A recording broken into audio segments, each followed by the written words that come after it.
Most of us are inside. He's outside. It's an absolute passion. He's hunting down storms. He's Panama City's resident storm chaser.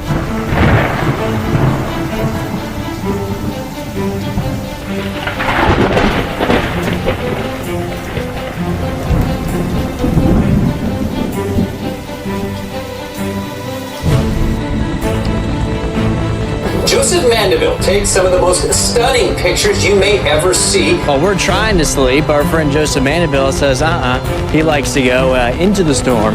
Our local storm chaser, Joseph Mandeville, and his wife Melissa.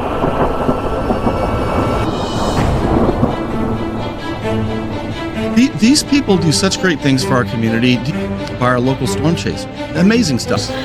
Friend of the program, Joseph Mandeville, who takes some spectacular lightning images. Storm chasers and weather spotter Joseph Mandeville. We're here from Joseph Mandeville, who is out chasing the storms down at Mexico Beach. This is from our weather spotter, weather observer, weather photographer, Joseph Mandeville.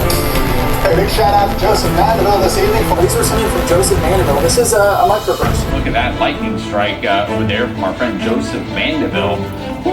Look at this shot, also from Joseph Mandeville. Fantastic picture sent to us by a friend of the program, Joseph Mandeville. Joseph in Panama City, set up there at the Hathaway Bridge. You got the lightning strike, as well as the sunset and the distant thunderstorm. Just for the win, Joseph. Better resort tracker Joseph Mandeville went to check out the scene.